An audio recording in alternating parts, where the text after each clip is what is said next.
Maka dia bilang, demi Allah saya tahu Muhammad benar. Kata dia. Loh, kata Abu Sufyan, lalu kenapa kau tidak beriman? Kamu raja kami, kalau kau beriman, ini satu Mekah beriman semua nih. Apa kata dia? Ini fanatisme, kebodohan nih.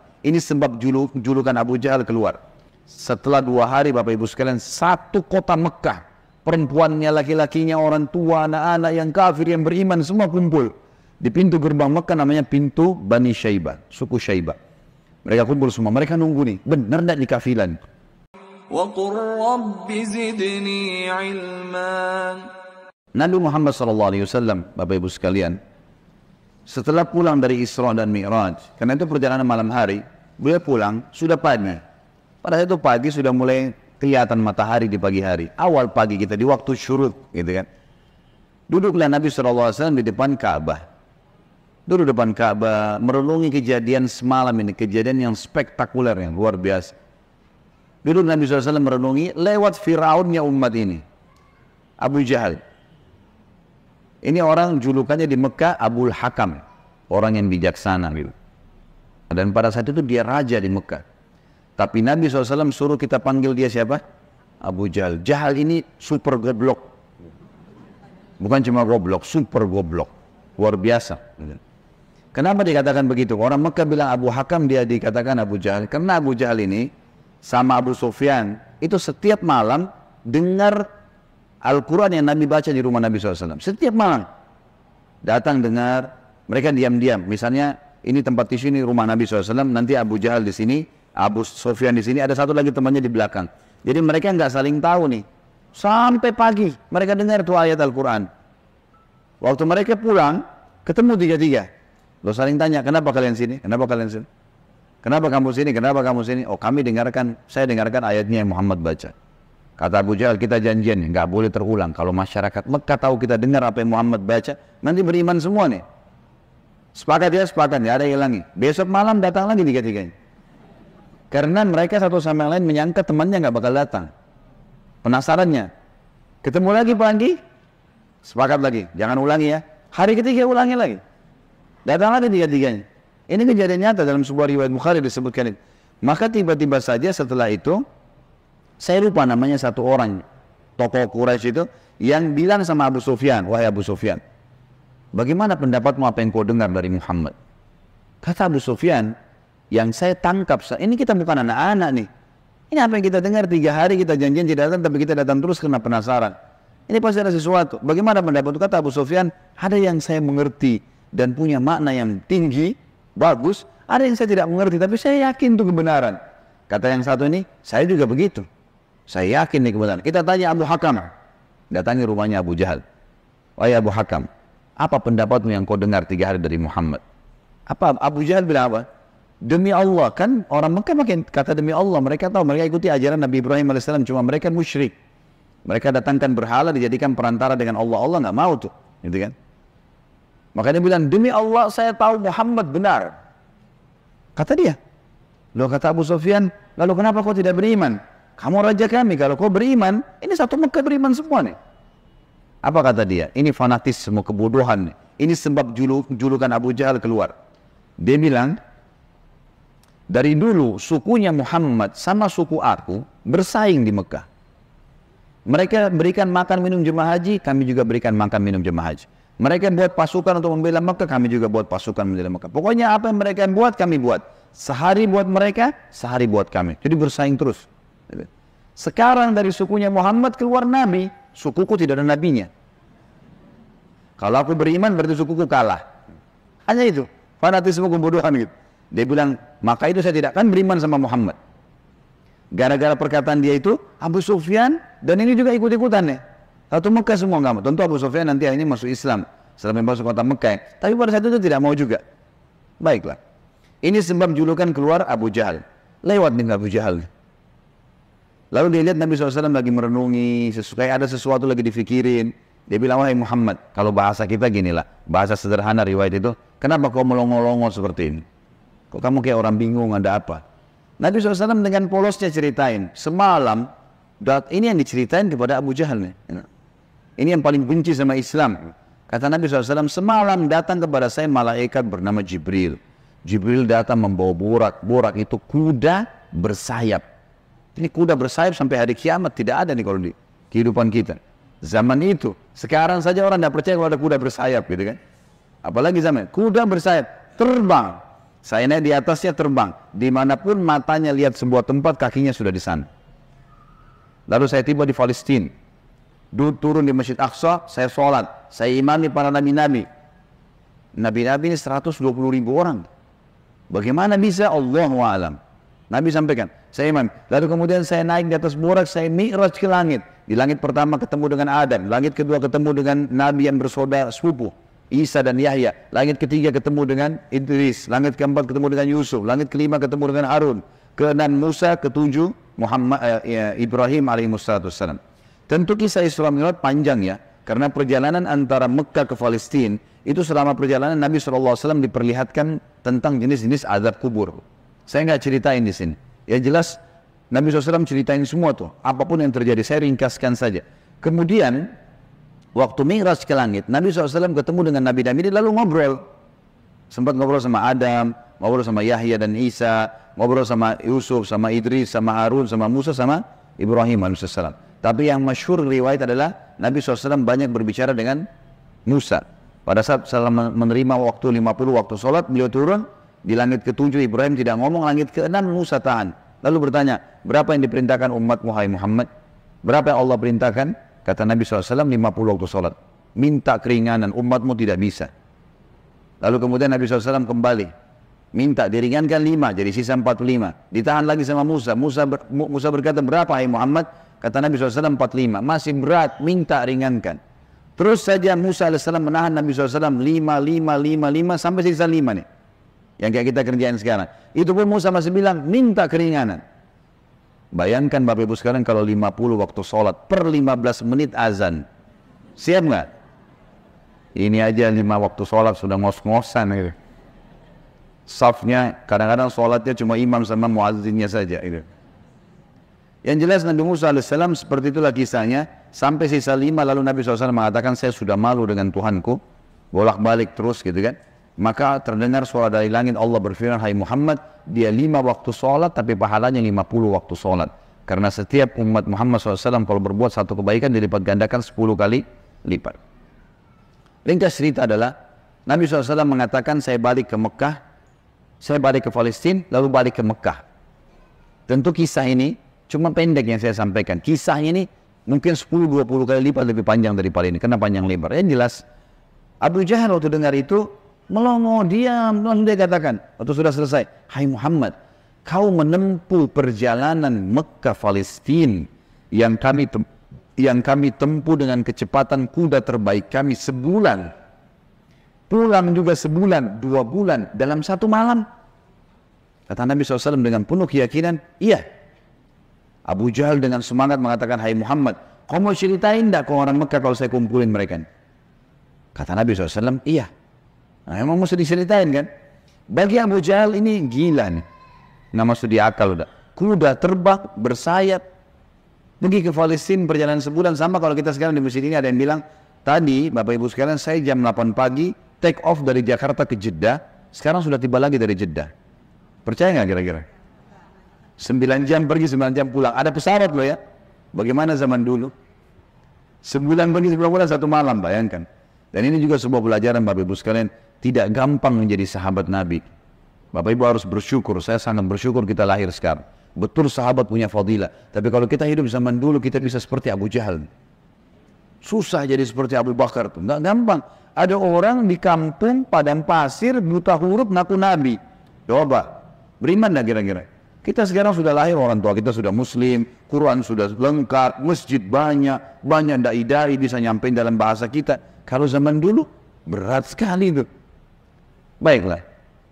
Abu Jahal bilang, wahai Muhammad, kau mau ceritain? Kata Nabi SAW, iya. Dipegang tangan Nabi SAW oleh Abu Jahal, dibawa ke sebuah bukit namanya Bukit Abi Kubais.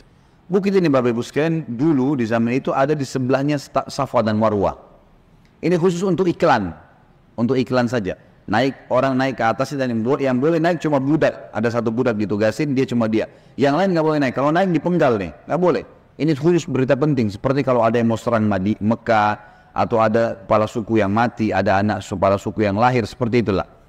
Abu Jahal naik ke atas bukit Abi Qubais bersama Nabi SAW. Waktu orang-orang lihat ada 2 orang, pertama kali dalam sejarah Mekah, bukit Abi Qubais dinaiki oleh 2 orang, dan mereka kaget di atasnya raja mereka Abu Jahal, dan yang satu adalah Nabi Muhammad SAW, orang terpercayanya Mekah. Ini ada apa nih? Maka orang-orang kafir kumpul karena Abu Jahal, orang-orang beriman kumpul karena Nabi Muhammad SAW. Waktu mereka sudah kumpul, Abu Jahal bilang, wahai masyarakat Mekah, dengarkan baik-baik apa yang Muhammad mau sampaikan. Ini kalau Abu Jahal niatnya baik, mau nyampein dakwah, luar biasa pahalanya kalau dia masuk Islam. Masalahnya tidak, dia mau mempermalukan Nabi SAW. Niatnya itu. Maka dia bilang, silakan hai Muhammad. Nabi SAW ceritakan dengan polosnya. Datang Jibril, burak, kuda terbang, Palestina, sholat, dan sampai selesai. Lengkap, panjang lebar. Allahu a'lam berapa jam waktu itu. Biarlah disampaikan. Sampai selesai semua, apa yang terjadi? Orang-orang Mekah yang kafir, Bapak Ibu sekalian, bertambah kufur. Ini Muhammad gila nih. Mekah, Palestina, pulang pergi 2 bulan, 1 malam. 1 malam, dan ini bukan 1 malam, setengah malam, gitu kan. Pulang pergi. Ini nggak masuk di akal. Ini baru ke sana saja nggak percaya. Apalagi naik ke langit, ketemu, udah panjang ceritanya. Belum lagi cerita tentang surga dan neraka, diperlihatkan adab-adab kubur. Tapi ya sudah.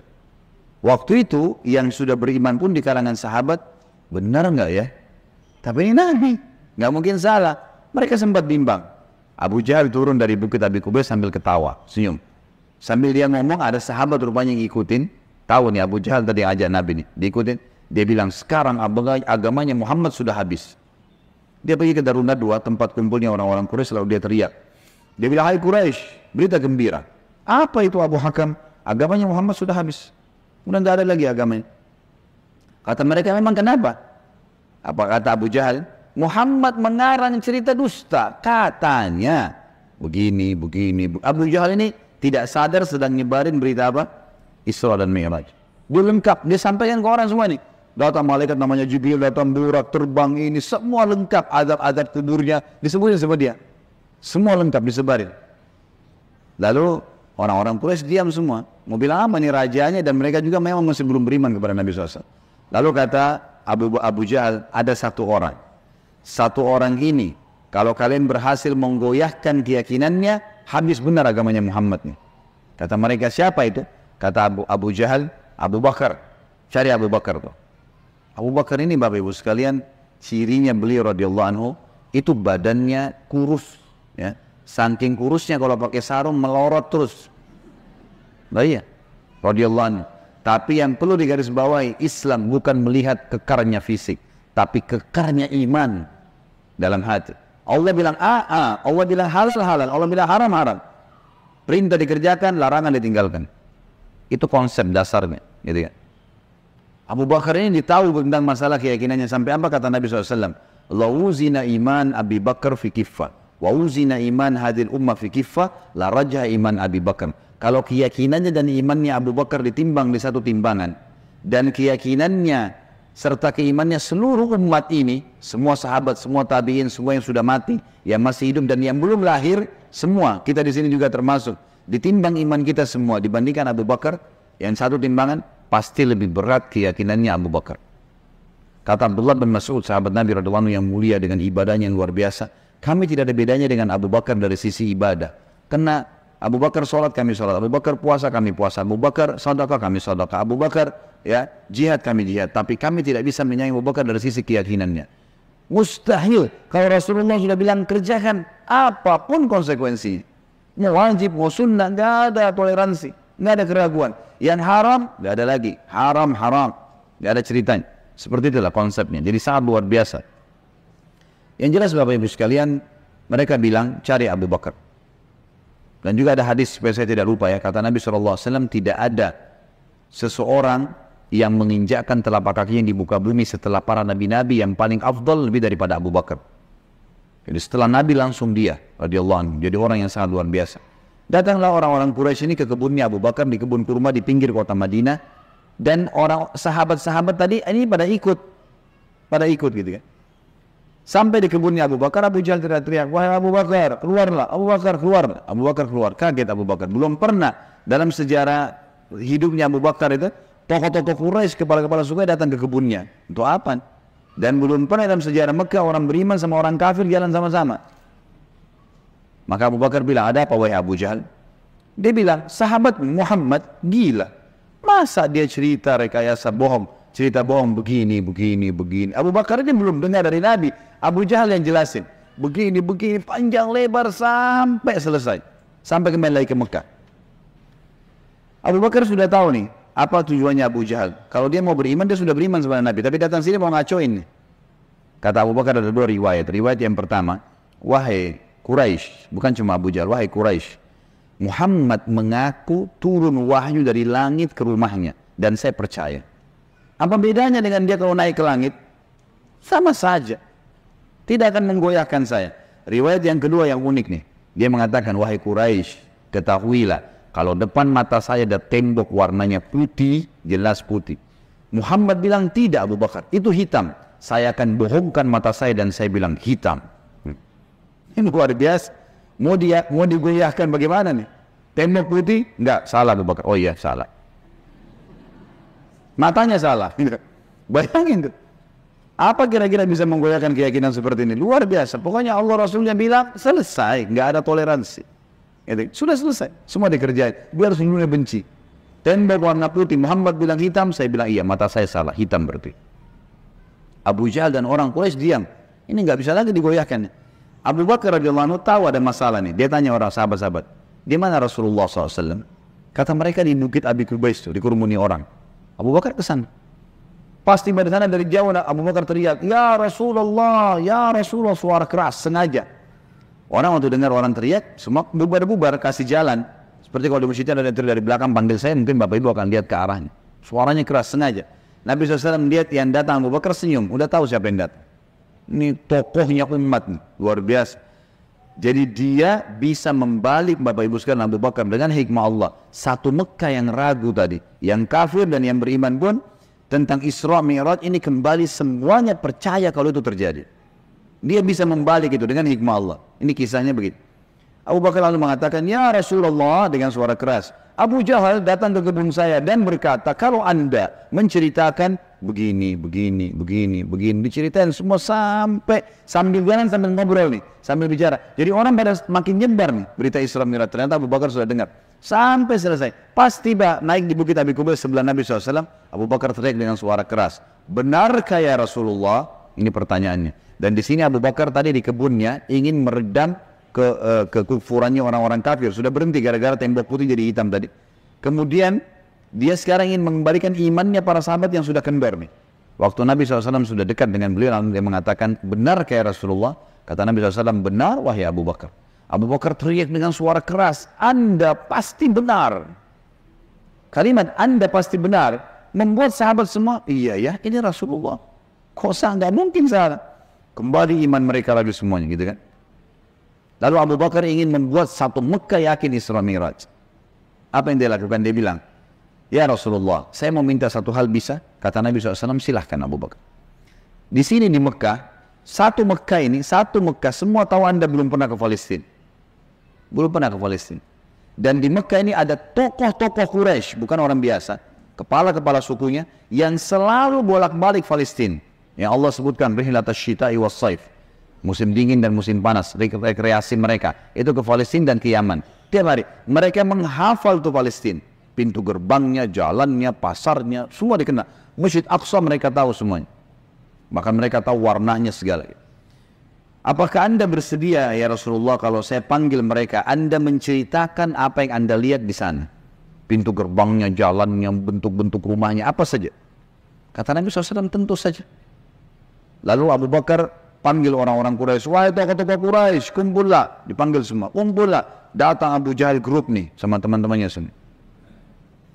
Tiba di situ kata Nabi, kata Abu Bakar, hai Quraisy, Muhammad akan menceritakan sesuatu pada kalian tentang Palestina. Kalian semua tahu Muhammad belum pernah ke Palestina. Kalian harus tahu kalau Muhammad menceritakan sesuatu tentang Palestina persis seperti apa yang kalian tahu, warna pintu gerbangnya, jalannya, rumah-rumahnya, pasarnya, Masjid Aqsanya, harus sportif mengatakan Muhammad benar. Kalau ada satu saja yang Muhammad ceritakan tidak sesuai dengan apa yang kalian tahu, kalian punya hak mendustakannya. Setuju? Setuju. Muhammad gak pernah lihat, gitu kan? Kalau zaman sekarang, Bapak Ibu sekalian, saya mau ceritakan Bapak Ibu Masjid Aqsa. Sekarang bisa, tinggal pakai foto satelit, keramik yang pecah pun saya bisa ceritain. Ini keramiknya ada yang pecah, yang kesekian dari tiang sini, bisa dilihat. Imamnya lagi sholat, bisa kelihatan. Zaman dulu bagaimana? Harus lihat dengan mata kepala. Gak mungkin tidak. Kata Quraisy, baik kami setuju. Kata Abu Bakar, silakan ya Rasulullah. Dalam penutupan hadis Bukhari, kata Nabi SAW, Allah Azza wa Jal membukakan Palestina di depan mata saya. Seperti saya lagi lihat. Maka saya menceritakan mereka pintu gerbangnya, jalan-jalannya, pasar-pasarnya, semuanya. Bahkan saya bisa menghitungkan buat mereka tiangnya Masjid Aqsa. Gitu kan? Dan subhanallah, setiap kali Nabi SAW sebutkan tentang ciri Palestina dan Masjid Aqsa, orang-orang Quraisy dari tokoh-tokoh Quraisy mengatakan Muhammad benar, Muhammad benar, Muhammad benar. Terus, dan ini jumlahnya belasan orang nih. Tokoh-tokoh mereka mengatakan Muhammad benar, Muhammad benar. Pengakuan mereka sendiri. Ini nggak dusta, ini benar. Betul jalannya begini, betul rumahnya begini, betul pasarnya begini, betul Masjid Aqsa begini. Mereka akuin sendiri. Maka gara-gara kasus itu, satu Mekah jadi percaya Isra Mi'raj. Baik, Abu Bakar sudah selesai ini perannya. Sahabat sudah kembali imannya, orang-orang kafir sudah tidak jadi lagi bisa membatalkan keimanannya Nabi SAW dan agamanya. Maka Nabi SAW ingin menutup Isra Mi'raj dengan kejadian yang luar biasa. Kata Nabi SAW, wahai Quraisy, ada satu bukti lagi. Kalau kalian yakin dengan bukti itu, kalian akan beriman pada saya. Kalau kalian tidak yakin, kalian tidak akan beriman selamanya. Kata mereka, apa itu hai Muhammad? Kata beliau, waktu saya sedang pulang dari Palestina ke Mekah, di atas burak tuh, kuda yang bersayap, saya melihat ada kafilah kalian. Kafilah ini 3 ekor unta ke atas, sedang jalan. Jumlahnya sekian belas unta, di atasnya ada fulan, orang-orang Quraisy, fulan. Dan unta yang paling depan, unta berwarna putih, di lehernya ada kain warna merah. Di tengah-tengah lembah, mereka sempat kehilangan unta, dan saya lihat unta mereka. Lalu saya teriak, wahai Quraisy, unta kalian di lembah fulan. Karena Nabi kenal semua nih siapa yang ada di situ. Orang-orang Quraisy, tokoh-tokohnya. Ada lembah fulan, ambillah. Maka mereka mengikuti suara saya dan mereka menemukan unta mereka. Kafilah itu 2 hari lagi sampai di Mekah. Tanya pada mereka. Ini detail sekali nih. Kalau sekarang orang dari Bandung ke Jakarta, saya mau tahu mobilnya di mana, saya bisa ikutin. Sebentar deh. Ada kamera, ada satelit, canggih. Zaman dulu bagaimana caranya ceritain, kecuali kalau lihat dengan mata kepala. Ini bukti real. Setelah 2 hari Bapak Ibu sekalian, satu kota Mekah, perempuannya, laki-lakinya, orang tua, anak-anak yang kafir, yang beriman, semua kumpul. Di pintu gerbang Mekah namanya pintu Bani Syaibah, suku Syaibah. Mereka kumpul semua, mereka nunggu nih, benar tidak di kafilah? Ditunggu itu sudah heboh satu Mekah. Subhanallah, menjelang waktu duhur, lewat betul tuh kafilah. Persis seperti Nabi ceritain. Jumlah untanya, nama orang-orangnya, unta paling depan warna putih, di lehernya ada kain merah. Karena penasaran, orang-orang Quraisy di Mekah ini bilang, hai Quraisy dari kafilah, kalian dari mana? Kata mereka, kami dari Palestina. Lalu bertanya lagi orang Mekah nih, apakah kalian sempat kehilangan unta di tengah jalan? Mereka bilang iya. Lalu apa yang kalian lakukan? Pertanyaan bertubi-tubi nih. Kami mendengarkan suara entah dari mana mengatakan, wahai Quraisy, unta kalian di lembah fulan. Kami ikuti, kami dapat unta kami. Sekarang orang-orang Quraisy di kafilah penasaran, wahai Quraisy Mekah, dari mana kalian tahu nih? Belum satu orang pun di antara kami masuk ke Mekah. Belum ada gosip nih, kok bisa sudah sampai? Belum ada masuk nih. Mereka sepakat mengatakan dari Muhammad. Semua orang mengatakan dari Muhammad. Semenjak itu semuanya percaya Isra Mi'raj terjadi. Ini tanda-tanda yang luar biasa. Makanya Allah turunkan surah nomor 17 khusus namanya surah Al-Isra, menceritakan masalah itu, sebuah keajaiban yang luar biasa, mukjizat Nabi Muhammad sallallahu alaihi wasallam.